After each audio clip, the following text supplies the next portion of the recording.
الله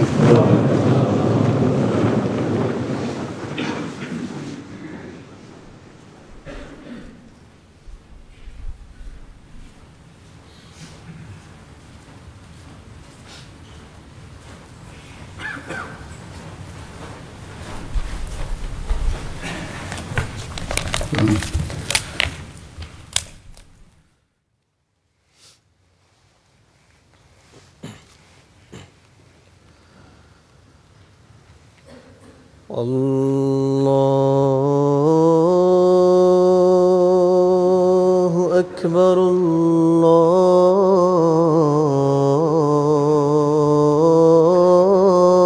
الله أكبر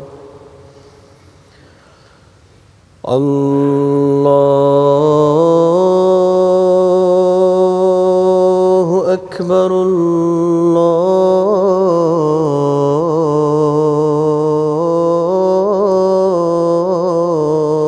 أكبر أشهد أن لا إله إلا الله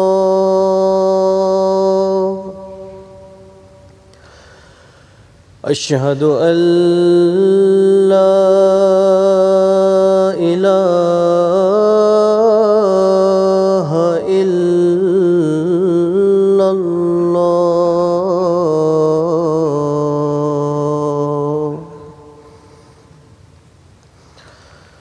أشهد أن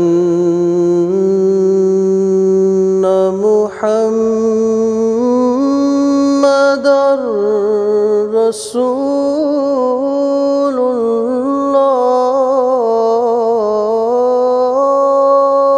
الله أشهد أن محمدًا رسول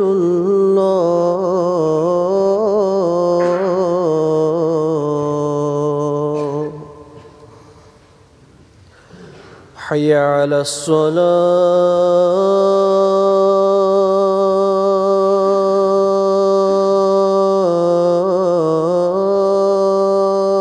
الصلاة حي على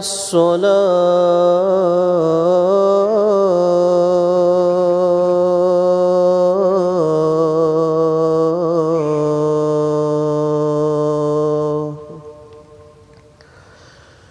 حي على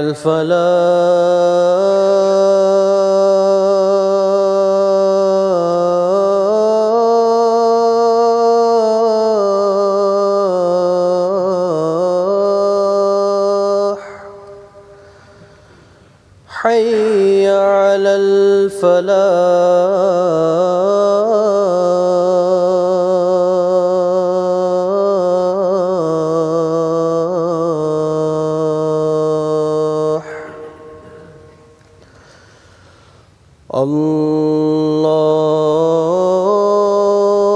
الله أكبر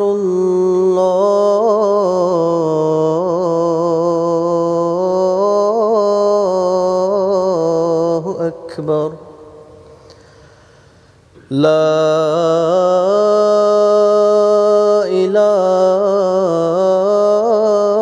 إله إلا الله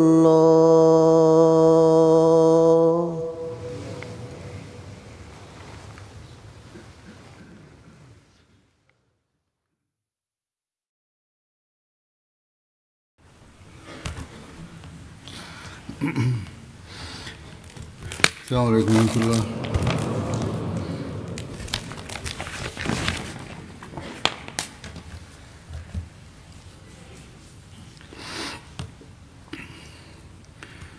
أشهد أن لا إله إلا الله وحده لا شريك له وأشهد أن محمدًا عبده ورسوله أما بعد فأعوذ بالله من الشيطان الرجيم بسم الله الرحمن الرحيم الحمد لله رب العالمين الرحمن الرحيم مالك يوم الدين إياك نعبد وإياك نستعين اهدنا الصراط المستقيم صراط الذين أنعمت عليهم غير المغضوب عليهم ولا الضالين.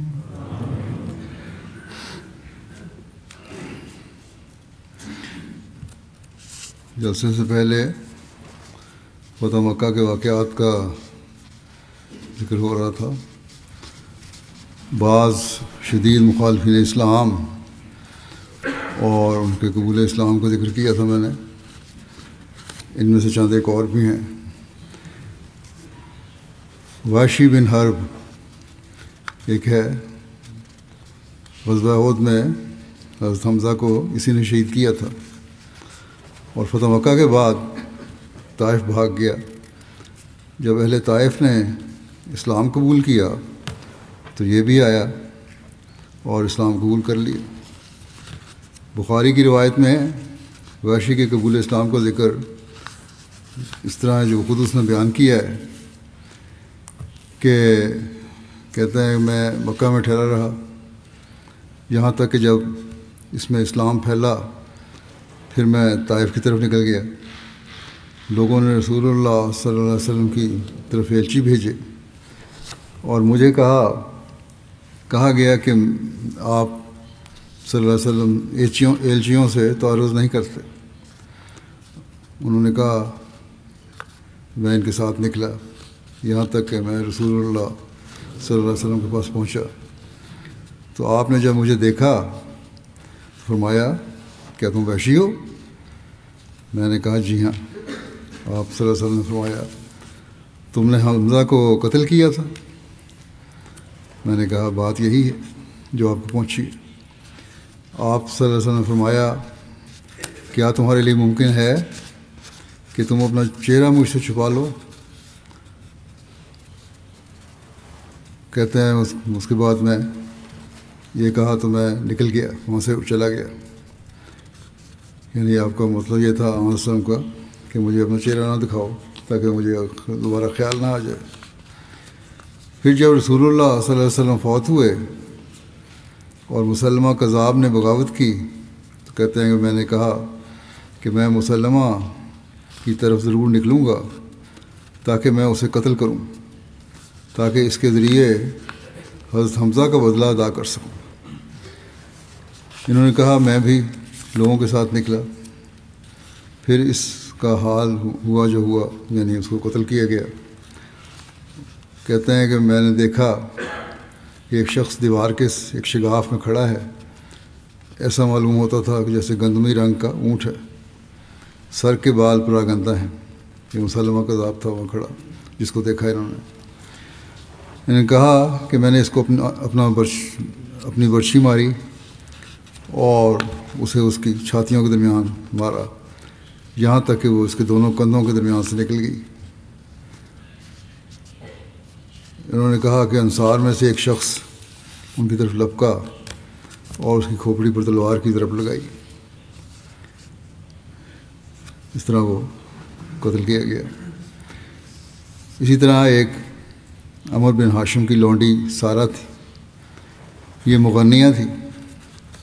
فتح مکہ سے قبل آپ کی خدمت میں حاضر ہوئی اور آپ سے کچھ مانگا اور محتاجی کا شکوہ کیا. آپ صلی اللہ علیہ وسلم نے فرمایا تمہاری نغمہ سرائی کو کیا ہوا؟ تم تو بڑی گانا گایا کرتی تھی پیسے کماتی تھی. اس نے کہا جب سے مشرکین کے سردار غزوہ بدر میں مارے گئے ہیں انہوں نے گانے سننے بند کر دیے. آپ صلی اللہ علیہ وسلم نے اسے ایک اونٹ غلہ عطا فرمایا. پھر وہ قریش کے پاس آ گئی. ابن خطل اسے رسول اللہ صلی اللہ علیہ وسلم کے بارے میں حجویہ شعر بتاتا تھا. یہ نام لینے کے باوجود بھی اپنی حرکتوں سے باز نہیں آئی. اور یہ انہیں گاتی تھی حجویہ شعروں کو، اور یہ وہی تھی جس کے پاس حضرت حاتب کا خط ملا تھا۔ اس نے اسلام قبول کیا اور حضرت عمر کی خلافت تک زندہ رہی۔ اسی طرح ایک ابن قتل کی لونڈی فرتنا تھے، یہ بھی آپ کے بارے میں حجویہ اشعار گاتی تھی، اس نے اسلام قبول کر لیا تھا۔ پھر حارث بن ہشام کے اسلام قبول کرنے کے بارے میں لکھا ہے، یہ مکے کا ایک ہردل عزیز رئیس تھا اور ابو جہل کا باپ کی طرف سے بھائی تھا۔ حضرت خالد بن ولید کی بہن اس کی بیوی تھی۔ فتح مکہ کے موقع پر یہ اور عبداللہ بن ابی ربیعہ حضرت ام ہانی کے گھر داخل ہو گئے، کیونکہ حضرت علی ان کے پیچھے ان کو قتل کرنے کے لیے آ رہے تھے۔ حضرت ام ہانی نے ان دونوں کو اپنے گھر میں چھپا کر حضرت صلی اللہ علیہ وسلم کی خدمت میں حاضر ہو کر عرض کیا کہ میں نے ان کو پناہ دی ہے، جس پر آپ صلی اللہ علیہ وسلم نے حضرت ام ہانی سے فرمایا جسے تم نے پناہ دی اسے ہم نے پناہ دی۔ حارث بن ہشام بیان کرتے ہیں کہ ہم 2 دن اس گھر میں ٹھہرے رہے، پھر ہم اپنے گھروں کی طرف چلے گئے۔ ہم صحن میں بیٹھے ہوئے تھے، کوئی ہم سے تعارض نہیں کرتا تھا، ہمیں حضرت عمر سے ڈر لگتا تھا۔ کہتے ہیں کہ بخدا میں چادر اوڑھے اپنے دروازے پر بیٹھا ہوا تھا تو اچانک حضرت عمر آ گئے، ان کے ساتھ کچھ مسلمان تھے، انہوں نے سلام کیا اور گزر گئے۔ بیان کرتے ہیں کہ مجھے شرم آتی تھی کہ رسول اللہ صلی اللہ علیہ وسلم مجھے دیکھیں کیونکہ آپ صلی اللہ علیہ وسلم نے مجھے ہر جگہ مشرکین کے ہمراہ دیکھا تھا۔ پھر مجھے آپ صلی اللہ علیہ وسلم کی نیکی، رحمت اور صلہ رحمی یاد آ گئی۔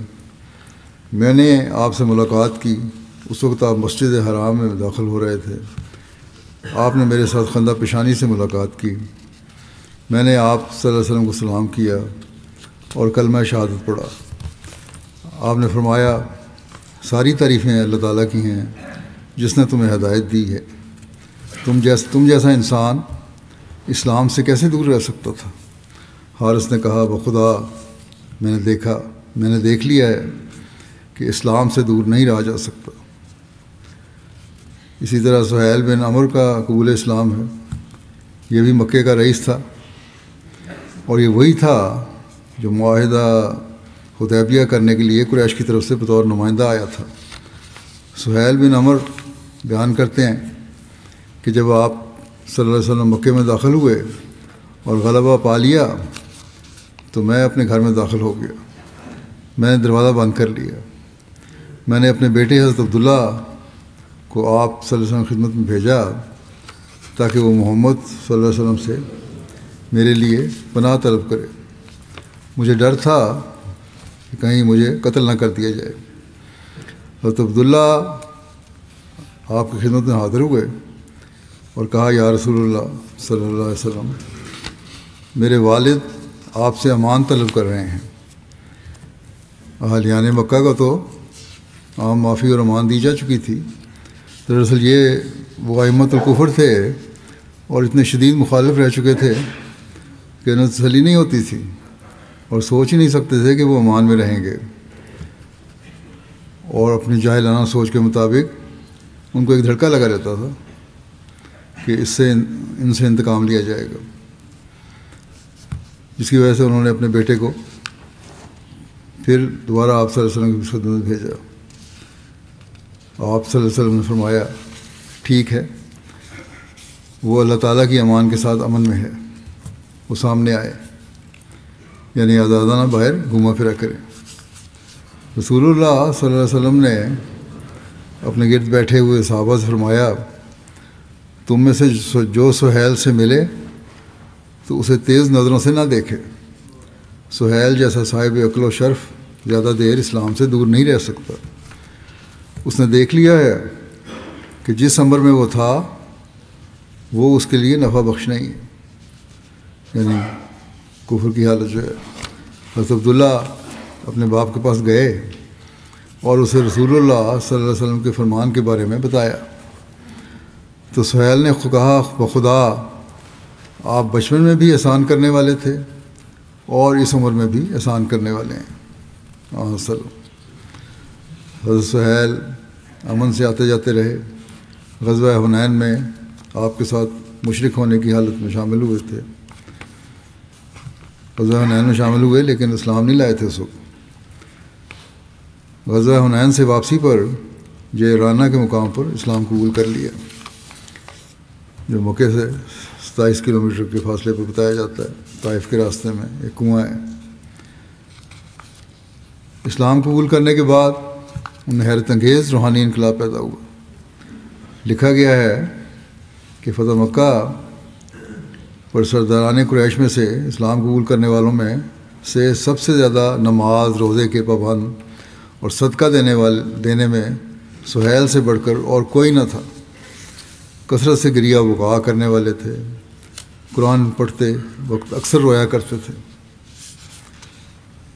حضرت ابوبکر رضی اللہ عنہ بیان کرتے ہیں کہ میں نے حجۃ الوداع میں دیکھا کہ سہیل بن عمر ذبح کرنے کی جگہ پر کھڑے ہیں اور آپ صلی اللہ علیہ وسلم کے قربانی کے جانور کو رسول اللہ صلی اللہ علیہ وسلم کے قریب کر رہے ہیں.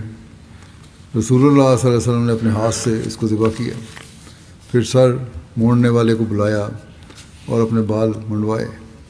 کہتے ہیں کہ میں نے سہیل کو دیکھا کہ حضرت صلی اللہ علیہ وسلم کے بال مبارک اپنی آنکھوں سے لگا رہا تھا. جو بال کٹوائے تھے صلی اللہ علیہ وسلم نے وہ سہیل کے ہاتھ میں آئے تو انہوں نے انہیں اپنی آنکھوں سے لگایا. کہتے ہیں اس وقت مجھے یاد آ گیا کہ یہی سہیل صلح حدیبیہ کے وقت آپ کو بسم اللہ الرحمن الرحیم لکھنے سے روک رہا تھا، جو معاہدے پہ لکھی جانی تھی، اور لفظ محمد کے ساتھ رسول لکھنے پر بھی معترض تھا. اور جب تک رسول اللہ کا لفظ مٹایا نہیں گیا اس نے معاہدہ لکھنا شروع نہیں کیا تھا. حضرت ابوبکر رضی اللہ عنہ کہتے ہیں کہ میں نے اللہ تعالیٰ کی حمد و ثنا بیان کی جس نے سہیل کو اسلام کی طرف ہدایت دی، اور پھر جب ہدایت دی تو پھر اخلاص و وفا میں بے انتہا بڑھے. سہیل بن عمر کا ایک اور کارنامہ بیان کیا جاتا ہے. کہتے ہیں سہیل قریش کا زبردست خطیب بھی تھے یہ غزوہ بدر میں کافر ہونے کی حالت میں مسلمانوں کے قیدی بنے. انہوں نے اپنے ہونٹوں پر نشان بنا رکھا تھا. حضرت عمر نے اس موقع پر رسول اللہ صلی اللہ علیہ وسلم سے عرض کیا کہ یا رسول اللہ اس کے سامنے والے 2 دانت نکلوا دیں جہاں اس نے نشان بنائے ہوئے ہیں. یہ آپ صلی اللہ علیہ وسلم کے خلاف کبھی بھی خطاب کرنے کے لیے کھڑا نہیں ہو سکے گا. اس کے دانت نکال دیں. منہ میں دانت نہیں ہوں گے تو بولا نہیں جائے گا ٹھیک طرح. آپ صلی اللہ علیہ وسلم نے فرمایا اے عمر اسے چھوڑ دو، قریب ہے کہ یہ ایسے مقام پر کھڑا ہو کہ تم اس کی تعریف کرو. حضرت عمر رضی اللہ عنہ تو اس کو سزا دلوانا چاہتے تھے. حضرت صلی اللہ علیہ وسلم نے کہا نہیں، کچھ نہیں کہنا. ایک موقع آئے گا جب یہ اس مقام پر کھڑا ہوگا اور ایسی باتیں کرے گا کہ تم اس کی تعریف کرو گے. بہرحال وہ کہتے ہیں کہ یہ مقام اس وقت آیا جب رسول اللہ صلی اللہ علیہ وسلم کی وفات ہوئی تو مکے والے متزلزل ہو گئے. جب قریش نے اہل مکہ کو مرتد ہوتے دیکھا اور حضرت عطاب بن اسید اموی جو کہ نبی کریم صلی اللہ علیہ وسلم کی طرف سے اہل مکہ پر امیر مقرر تھے وہ چھپ گئے، ایسی خراب حالت ہوگی. تو اس وقت حضرت سہیل بن عمر خطاب کرتے ہوئے کھڑے ہوئے اور کہا اے قریش کے گروہ، آخر میں اسلام لا کر تم آخر میں اسلام لائے ہو، آخر میں اسلام لا کر سب سے پہلے ارتداد اختیار کرنے والے نہ بننا. خدا کی قسم یہ دین اسی طرح پھیلے گا جس طرح کہ چاند اور سورج طلوع سے غروب تک پھیلتے ہیں. اس طرح آپ نے یعنی سہیل نے ایک طویل خطاب کیا. چنانچہ اس خطاب نے مکے والوں کے دلوں پر اثر کیا اور رک گئے. حضرت عتاب بن اسید جو چھپ گئے تھے وہ بھی بلائے گئے اور قریش اسلام پر ثابت قدم ہو گئے۔ پھر حضرت عتبہ اور معتب کا قبول اسلام، اس بارے میں لکھا ہے کہ حضرت عباس سے روایت ہے کہ جب فتح مکہ کے دن آپ مکے میں آئے تو آپ صلی اللہ علیہ وسلم نے مجھے فرمایا تمہارے بھتیجے ابو لہب کے بیٹے عتبہ اور معتب کہاں ہیں؟ میں نے کہا میں نے انہیں نہیں دیکھا۔ آپ صلی اللہ علیہ وسلم نے فرمایا کہ میں نے انہیں نہیں دیکھا، وہ کہاں ہیں؟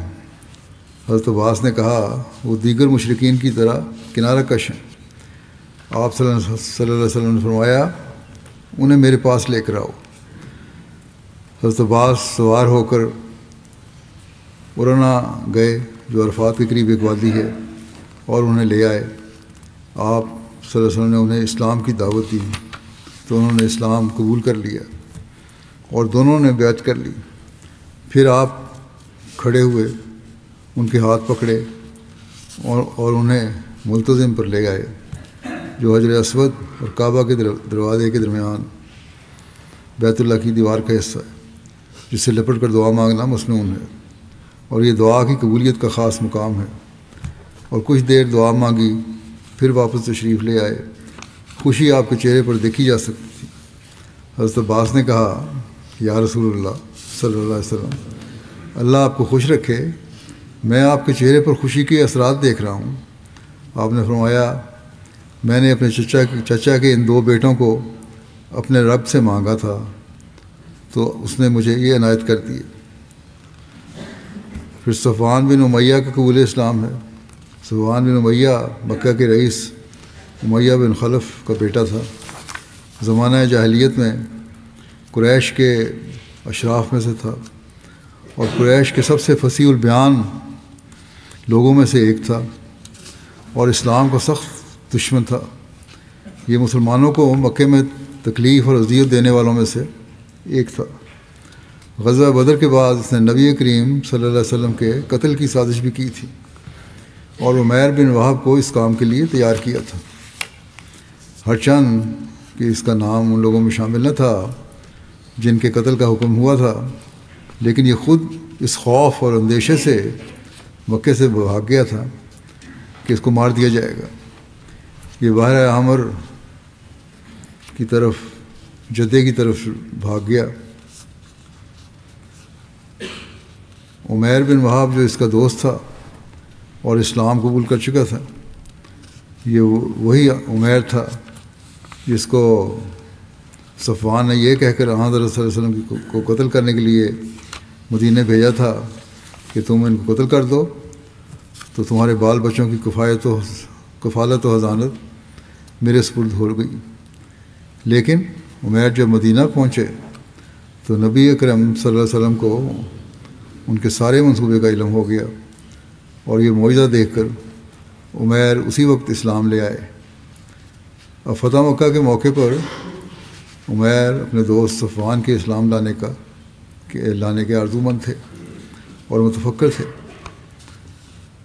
حضرت عمیر بن وہب حضرت صلی اللہ علیہ وسلم کی خدمت میں حاضر ہوئے اور عرض کیا یا رسول اللہ صلی اللہ علیہ وسلم، صفوان میری قوم کا سردار ہے، وہ آپ کے خوف سے بھاگ گیا ہے، آپ اسے امان عطا فرمائیں۔ آپ صلی اللہ علیہ وسلم نے فرمایا اسے امان ہے۔ انہوں نے درخواست کی کہ مجھے اپنی کوئی نشانی عطا فرمائیں جو میں اسے آپ کی طرف امان کے طور پر دکھا سکوں۔ آپ صلی اللہ علیہ وسلم نے اپنا امامہ جو پہنا ہوا تھا اتارا اور اس کو دے دیا۔ حضرت عمیر عازم سفر ہوئے حتیٰ کہ صفوان کو جا لیا جب کوئی کشتی میں سوار ہونے والا تھا۔ حضرت عمیر نے اسے کہا میں اس ذات کی قسم اس ذات کے پاس سے آیا ہوں جو سارے لوگوں سے زیادہ پاک باز ہے، سارے لوگوں سے زیادہ صلہ رحمی کرنے والا ہے۔ خود کو ہلاکت میں نہ ڈالو، میں تمہارے لیے رسول اللہ صلی اللہ علیہ وسلم کی امان لے کر آیا ہوں۔ صفوان نے کہا میں تمہارے ساتھ واپس نہیں جاؤں گا حتیٰ کہ تم مجھے ان کی کوئی نشانی دکھاؤ جسے میں جانتا ہوں۔ اس پر انہوں نے آپ کا دیا ہوا امامہ دکھایا۔ صفوان حضرت عمیر کے ساتھ آ گیا. وہ رسول اللہ صلی اللہ علیہ وسلم کے پاس حاضر ہوا تو آپ اس وقت مسجد میں صحابہ کو نماز اثر پڑھا رہے تھے. جب آپ نے سلام پھیرا تو صفوان نے بلند آواز سے کہا، اے محمد صلی اللہ علیہ وسلم، عمیر میرے پاس آیا، آپ کی چادر لے کر آیا ہے کہ آپ نے مجھے امان دی ہے. آپ صلی اللہ علیہ وسلم نے فرمایا کہ بالکل درست ہے. اس نے کہا کہ مجھے 2 ماہ کی مہلت دیں، میں ابھی اسلام قبول کرنا نہیں چاہتا. آپ صلی اللہ علیہ وسلم نے فرمایا 4 مہینے دیے جاتے ہیں، امید ہے کہ تم اسلام قبول کر لو گے. چنانچہ صفوان مشرک ہونے کی حالت میں ہی مکے میں رہنے لگا. جب آپ حوازن تشریف لے گئے اور غزوہ طائف اور حنین کے بعد مال غنیمت تقسیم فرمایا تو آپ نے صفوان کو دیکھا.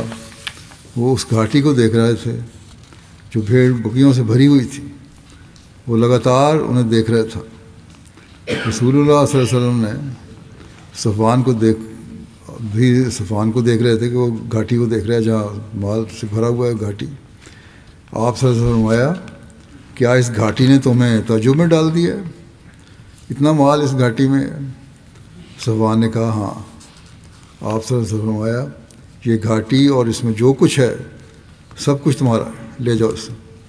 صفوان نے ان کے سارے اموال پر قبضہ کر لیا اور کہا، جس عمدہ طریقے پر نبی کا نفس سخاوت کرتا ہے اس طرح کوئی بھی نہیں کر سکتا. میں گواہی دیتا ہوں کہ اللہ تعالیٰ کے علاوہ کوئی معبود نہیں اور محمد صلی اللہ علیہ وسلم اس کے بندے اور رسول ہیں، اور اسی جگہ اسلام قبول کر لیا. صفوان نے مکے میں 42 ہجری میں حضرت معاویہ کی خلافت میں وفات پائی. بعض کہتے ہیں کہ حضرت عثمان کے ہنگامے کی شہادت کے وقت شہید ہوئے. فتح مکہ کے موقع پر اسلام قبول کرنے والے ان رؤسائے مکہ کی اکثریت نے بعد میں اپنی زندگیوں میں ایک زبردست روحانی انقلاب پیدا کیا تھا. حضرت مسلم موعود اس کا ذکر کرتے ہوئے فرماتے ہیں کہ حضرت عمر ایک دفعہ اپنے زمانہ خلافت میں مکہ میں تشریف لائے تو شہر کے بڑے بڑے رؤساء جو مشہور خاندانوں میں سے تھے ان کے ملنے کے لیے آئے. انہیں خیال پیدا ہوا کہ حضرت عمر ہمارے خاندانوں سے اچھی طرح واقف ہیں، اس لیے اب جب کہ وہ خود بادشاہ ہیں ہمارے خاندانوں کا بھی پوری طرح اعزاز کریں گے اور ہم پھر اپنی گمگشتہ عزت کو حاصل کر سکیں گے. چنانچہ وہ آئے اور انہوں نے آپ حضرت عمر رضی اللہ عنہ سے باتیں شروع کر دیں.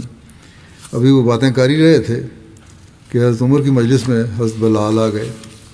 تھوڑی دیر گزری تو حضرت خباب آ گئے اور اس طرح یکے بعد دیگرے اول الایمان غلام آتے چلے گئے. یعنی شروع میں جو ایمان لانے والے تھے، جو غلام تھے، وہ سارے ایک ایک بعد ایک کر کے چلے آئے. یہ وہ لوگ تھے جو ان رؤساء یا ان کے آباء کے غلام رہ چکے تھے. بہرحال رؤساء بیٹھے ہوئے تھے. یہ سارے آنے والے جو تھے یہ ان کے آباء و اجداد کے غلام تھے جیسا کہ بتایا میں نے. اور جب وہ غلام تھے تو اس وقت اپنی طاقت کے زمانے میں یہ لوگ ان پر شدید ترین ظلم کیا کرتے تھے. حضرت عمر نے ہر غلام کی آمد پر اس کا استقبال کیا. یعنی وہ جو غلام تھے، ماضی کے غلام اور آج کے معزز لوگ تھے، ان کا معزز کے طور پر استقبال کیا. حضرت مسلم موعود لکھتے ہیں کہ حضرت عمر نے ہر غلام کی آمد پر اس طرح استقبال کیا جیسے رؤساء ہوں، اور رؤساء سے کہا کہ آپ ذرا پیچھے ہو جائیں. رؤساء مجلس میں آگے بیٹھے ہوتے تھے. جب یہ پرانے ایمان لانے والے آتے تھے تو آپ ان رؤساء کو، جو مکے کے رؤساء تھے، کہتے ذرا پیچھے ہٹ جاؤ، ان کو آگے بیٹھنے دو.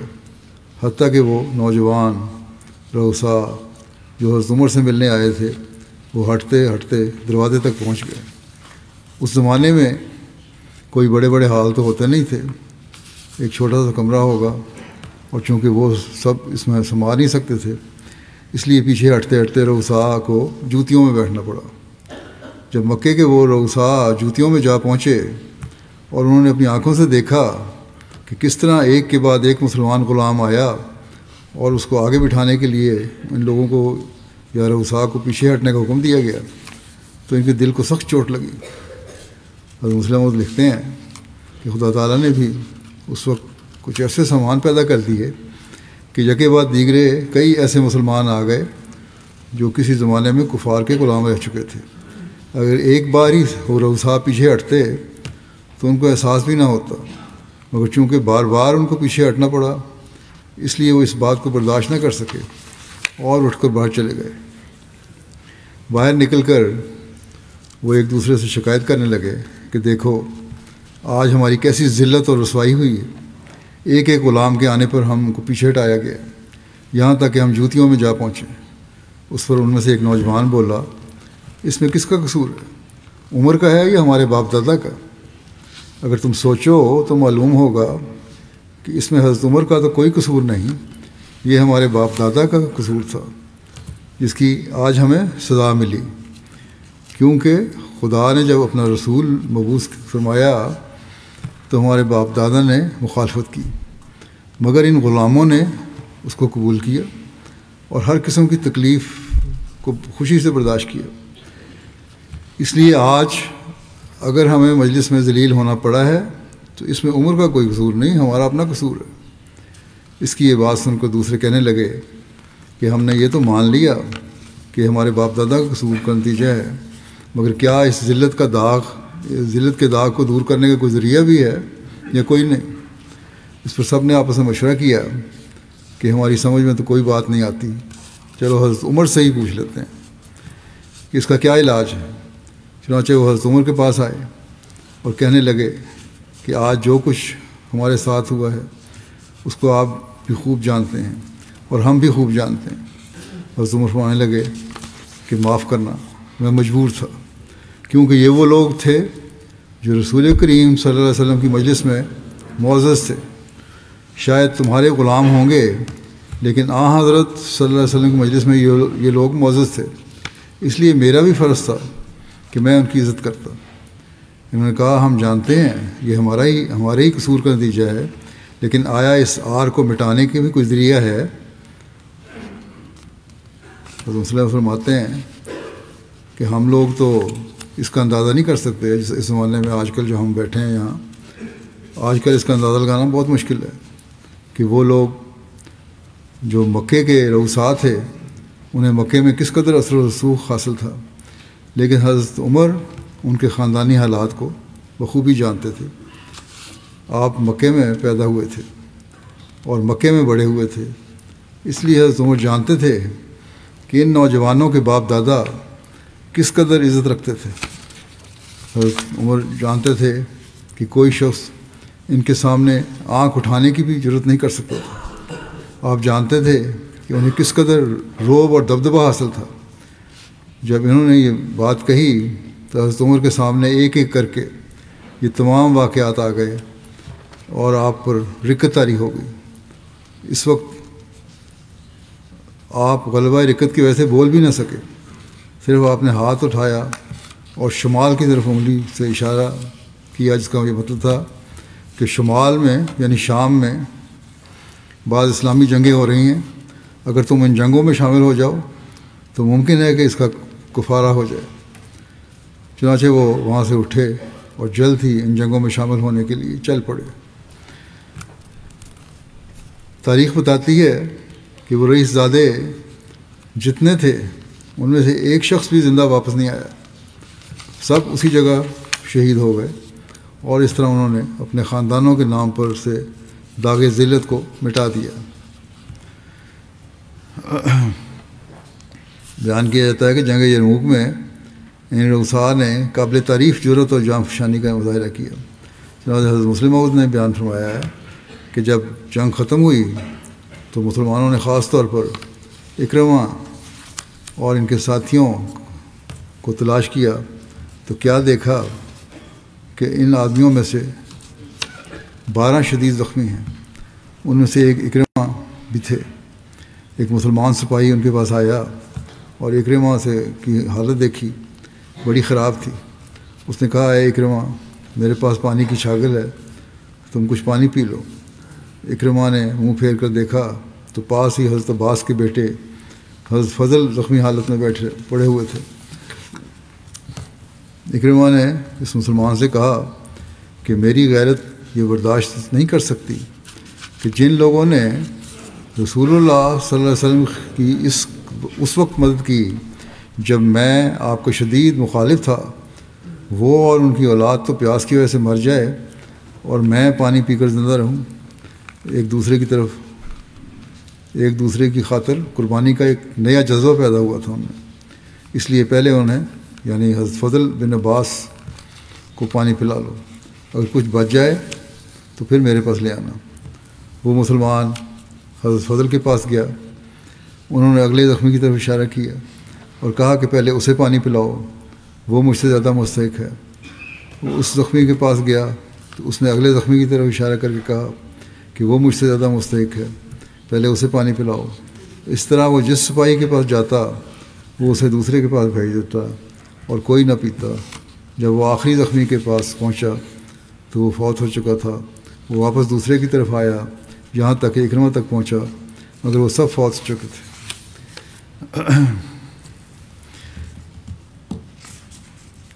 دعوت اللہ کے لیے اور بعض بڑے بتوں کے انہدام کے لیے حضرت صلی اللہ علیہ وسلم نے دستے مقرر فرمائے تھے، ان کو روانہ فرمایا، جس کا ذکر یوں ملتا ہے کہ فتح مکہ کے بعد نبی اکرم صلی اللہ علیہ وسلم نے مختلف مقامات کی طرف دستے بھیجے۔ بنیادی طور پر یہ جنگ و قتال کے لیے نہیں تھے، ان کا مقصد دعوت اللہ کا پیغام پہنچانا تھا اور بعض جگہوں پر نصب کیے ہوئے بتوں کو گرانا تھا جو توحید پر ایمان لانے میں ایک روک تھی، جس کا فرضی اور مصنوعی خوف لوگوں کے دلوں میں سمایا ہوا تھا، اور ان کا یہ تصور خدائے واحد و یگانہ پر ایمان لانے میں روک بنا ہوا تھا۔ اہل عرب کی اکثریت کے دلوں میں 3 بتوں یا دیویوں کی بہت عظمت تھی۔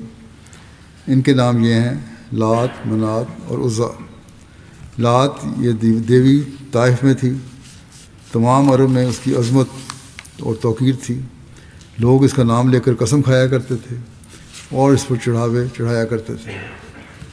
عمر بن لوہی جو عربوں میں بت پرستی کا بانی سمجھا جاتا ہے، اس نے لوگوں کے دلوں میں یہ خیال پیدا کر دیا کہ اللہ تعالیٰ نعوذ باللہ موسم سرما میں طائف میں لات کے پاس اور گرمیوں کا موسم عزا کے پاس گزارتا ہے۔ منات یہ عربوں کا قدیم ترین بت تھا، یہ سمندر کے کنارے قدید میں مکہ اور مدینہ کے درمیان تھا۔ اہل عرب اس کی تعظیم کرتے اور اس پر قربانیاں کرتے تھے۔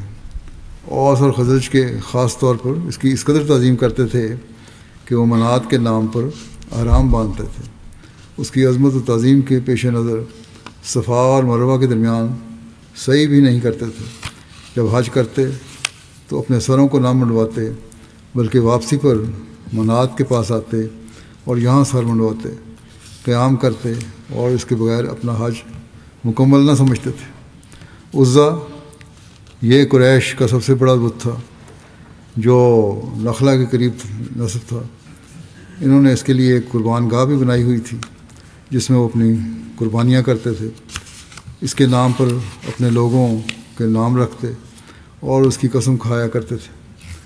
عمر بن لوہی جو عربوں میں سے بت پرستی کا بانی سمجھا جاتا ہے، اس نے لوگوں کے دلوں میں جو بتوں کے بارے میں غلط خیالات شدید طور پر پیدا کر دیے تھے، اس سے لوگ ان بتوں سے بہت خوفزدہ بھی تھے اور بڑا احترام کرتے تھے، جیسا کہ پہلے بیان کیا میں نے۔ ان کے خیال میں اللہ تعالیٰ نعوذ باللہ مختلف موسموں میں ان بتوں کے پاس گزارتا تھا۔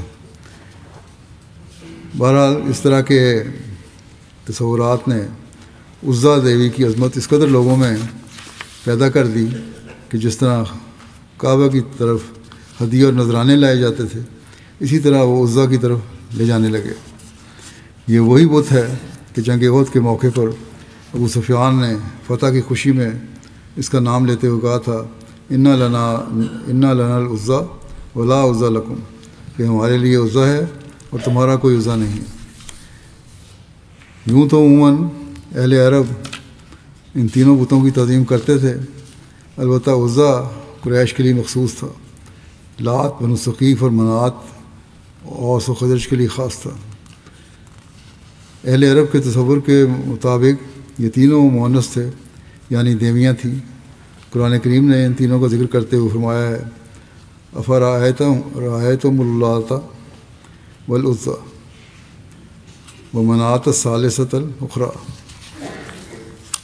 الکم الذکر ولہ الانثی تلک اذا قسمۃ ضیزی ان ہی الا اسماء سمیتموها انتم وآباؤکم ما انزل اللہ بہا من سلطان ان یتبعون الا الظن وما تہوی الانفس ولقد جاءہم من ربہم الہدی۔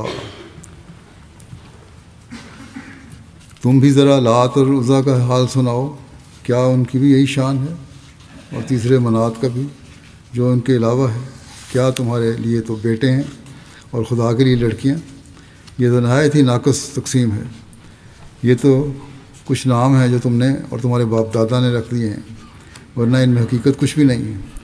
اللہ نے ان بتوں کے لیے کوئی دلیل نہیں اتاری، وہ صرف ایک وہم کی اور خواہش نفسانی کی پیروی کر رہے ہیں، اور ان کے پاس ان کے رب کی طرف سے ہدایت آ چکی ہے، مگر پھر بھی نہیں سمجھتے۔ بہرحال جیسا کہ بیان ہوا ہے کہ فتح مکہ کے فوراً بعد نبی اکرم صلی اللہ علیہ وسلم نے بتوں کے ان ٹھکانوں کو مسمار کرنے کا ارشاد فرمایا تاکہ لوگوں کے دلوں سے ان کے فرضی خوف اور عظمت کا خیال جاتا رہے، اور یہ پر حکمت فیصلہ بہت بابرکت ثابت ہوا، کیونکہ ان کے انہدام سے لوگوں کے دلوں میں ان کا جھوٹا خوف اور رعب جاتا رہا، اور ان کو یقین ہونے لگا کہ اس خدائے واحد و یگانہ کا تصور ہی صحیح ہے جو محمد رسول اللہ صلی اللہ علیہ وسلم نے پیش کیا۔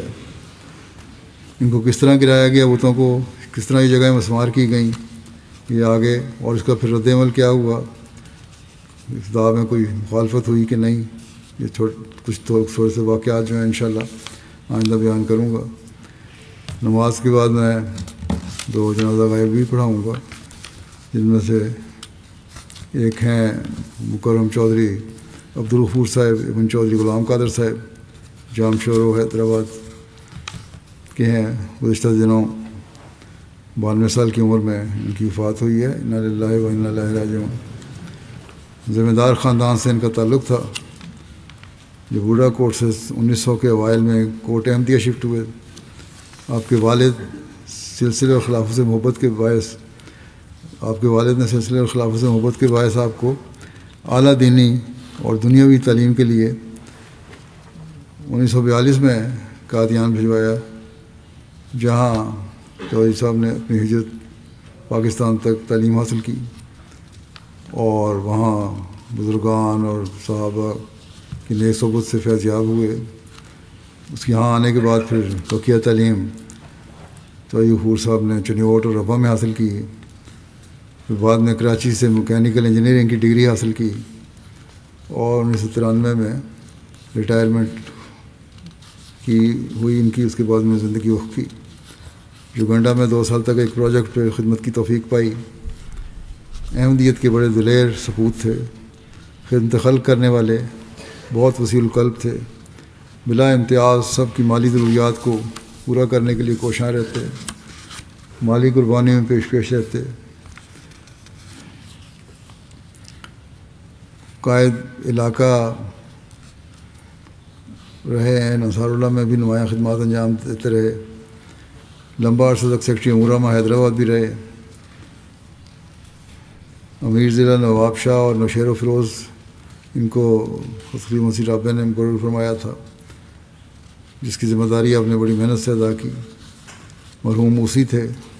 عثمان خان میں 3 بیٹے اور 5 بیٹیاں شامل ہیں۔ ان کی ایک بیٹی حمیرہ صاحبہ کہتی ہیں کہ خدمت خلق کو یہ اپنا بینک بیلنس کہا کرتے تھے، اور اللہ تعالیٰ کی رضا کے حصول کا ذریعہ یقین رکھتے تھے۔ بے شمار احمدی اور غیر احمدی ایسے ہیں جو آپ کے ذریعہ ان کی حاجات پوری ہوئیں۔ بلا امتیاز مسافروں، مریضوں، لاچاروں کی مالی ضروریات کا خیال رکھتے تھے۔ اور بڑی بڑی رقمیں بھی دے دیا کرتے تھے۔ سلسلہ کی خاطر مالی قربانی کا جذبہ بھی غالب تھا۔ جب حضرت خلیفہ مسیح ثالث رحمہ اللہ تعالیٰ نے 7 سالہ جوبلی منانے کے لیے مالی تحریک فرمائی تو فوراً لبیک کہتے ہوئے اگلے روز ہی ربوہ میں اپنے مکان کو فروخت کر کے اس کی ساری رقم اس مد میں دے دی۔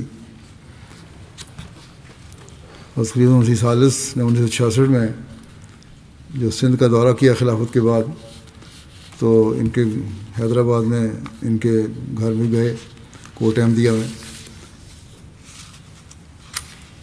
1981 میں قصر خلافت کی ربوہ میں جو تعمیر ہو رہی تھی،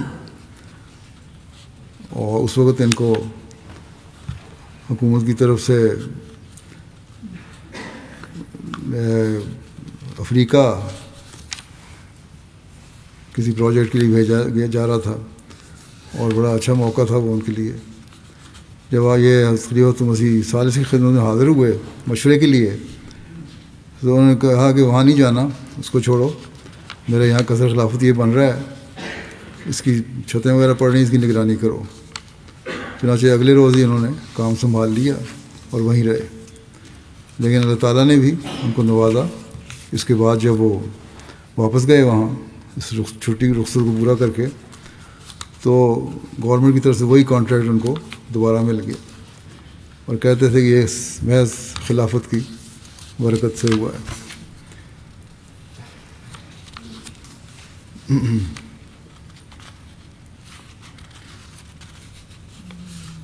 خلیفۃ مسیح ثالث رابعہ سے ہی بڑا تعلق تھا، وہ بھی ان کے یہاں آتے تھے،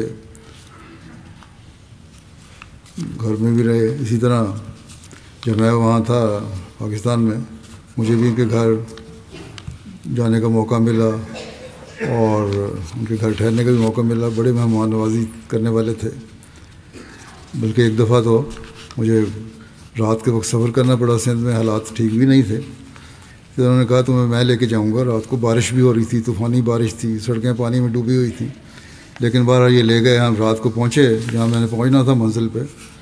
اس کے بعد میں نے ان سے کہا آپ رات یہیں گزاریں، صبح چلے جائیں، اکیلے نہ جائیں۔ تو کہتے نہیں، اسی وقت اپنی گاڑی میں بیٹھے اور رات کو ہی روانہ ہو گئے۔ بڑے دلیر اور بہادر انسان تھے۔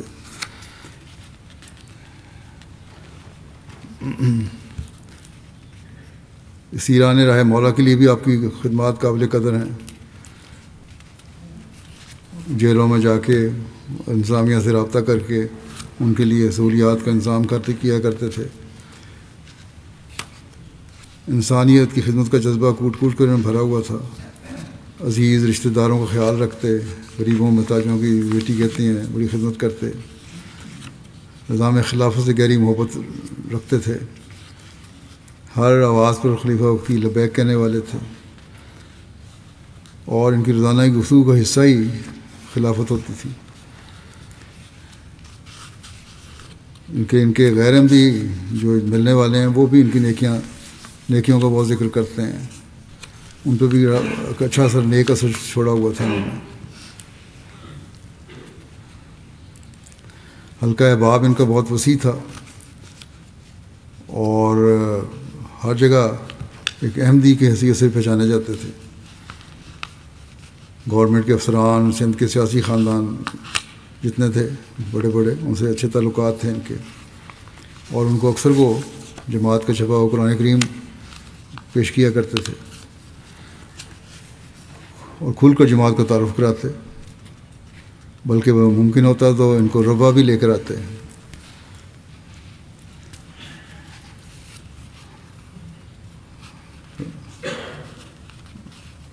اللہ تعالیٰ ان سے مغفرت اور رحم کا سلوک فرمائے، ان کے بچوں کو بھی ان کی نیکیاں جاری رکھنے کی توفیق عطا فرمائے۔ دوسرا ذکر ہے مکرم محمد علی صاحب، چک 275 کرتارپور فیصل آباد کا۔ یہ بھی گزشتہ دنوں 70 سال کی عمر میں وفات پا گئے۔ انا للہ و انا الیہ راجعون۔ اللہ تعالیٰ کے فضل سے موسی تھے۔ ان کے بھی 3 بیٹے اور 5 بیٹیاں ہیں۔ ایک بیٹے ان کے غلہ سلسلہ ہے لساکا زامبیا میں، جو آج کل یہاں جلسہ سالانہ UK میں شمولیت کے لیے آئے ہوئے ہیں، اس وجہ سے والد کے جنازے میں بھی شامل نہیں ہو سکے۔ یہی طاہر احمد سیفی صاحب مبلغ کہتے ہیں کہ والد صاحب کے خاندان میں احمد کا آغاز خلافت ثانیہ کے ابتدائی ایام میں ہوا، جب آپ کے دادا موسیٰ صاحب نے احمد قبول کر کے جماعت میں شمولیت اختیار کی۔ مرحوم صوم صلات کے پابند، تہجد گزار، خوش مزاج، خاموش طبع، ملنسار، خدمت خلق کے جذبہ سے سرشار، خندہ پیشانی سے پیش آنے والے نیک اور مخلص انسان تھے۔ خلافت سے بے انتہا عشق تھا۔ ہر کام کے لیے پہلے خلیفہ وقت کو خط لکھ کر دعا کے لیے کہتے، جماعتی اور دینی امور میں خاموشی سے حصہ لیتے، اور جہاں تک ممکن ہوتا حت الوسع اپنی حیثیت کے مطابق مالی قربانی میں بھی حصہ لیتے۔ جب MTA کا آغاز ہوا ہے اس وقت ان کے گھر TV نہیں تھا، تو MTA کا آغاز ہوتے ہی فوری طور پر TV گھر میں لے آئے کہ خلیفہ وقت کی آواز کو براہ راست سننا ہے۔ کہتے ہیں مجھے نہیں یاد پڑتا ہے خلیفہ وقت کی طرف سے کوئی ایسی تحریک ہو جس میں والد صاحب نے بڑھ چڑھ کر حصہ نہ لیا ہو۔ غیروں سے بھی ان کا بڑا شفقت کا سلوک تھا۔ جہاں یہ ملازمت کرتے تھے فیکٹری میں، وہاں بہت سارے غیر احمدیوں کو انہوں نے فیکٹری میں ملازمت دلوائی، لیکن جیسا کہ عادت ہے غیر احمدیوں کے بعض وہ اتنا ظرف نہیں ہوتا بعضوں کا، تو اس کے باوجود کہ نیکی کی انہوں نے لوگوں کی باتوں میں آ کر مالکان سے شکایت کی اور زور دیا کہ ان کو نوکری سے نکالا جائے۔ بہرحال ان کو نوکری سے نکال دیا گیا، لیکن انہوں نے کوئی شور شرابہ نہیں کیا، اللہ تعالیٰ کے حضور اپنی فریاد کی، اور کچھ عرصے بعد فیکٹری کے مالک نے دوبارہ ان کو بلایا اور وہیں اسی پوزیشن پہ دوبارہ ان کو بحال کر دیا۔ لیکن جنہوں نے ایسا سلوک کیا تھا ان سے بدفطرتی کا، ان سے بھی نیک سلوک کیا اور ان کے پھر بھی کام کرتے رہے۔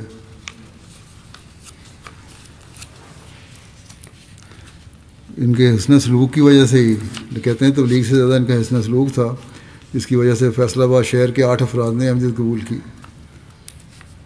اللہ تعالیٰ ان سے مغفرت اور رحم کا سلوک فرمائے اور بچوں کو بھی ان کی نیکیاں جاری رکھنے کی توفیق عطا فرمائے۔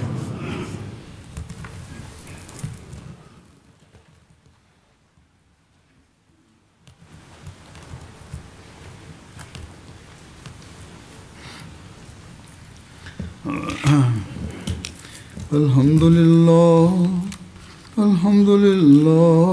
نحمده ونستعينه ونستغفره ونؤمن به ونتوكل عليه ونعوذ بالله من شرور أنفسنا ومن سيئات أعمالنا من يهده الله فلا مضل له ومن يضلل فلا هادي له ونشهد أن لا إله إلا الله ونشهد أن محمدا عبده ورسوله عباد الله رحمكم الله إن الله يأمر بالعدل والإحسان وإيتاء ذي القربى وينهى عن الفحشاء والمنكر والبغي يعظكم لعلكم تذكرون اذكروا الله يذكركم وادعوه يستجب لكم ولذكر الله أكبر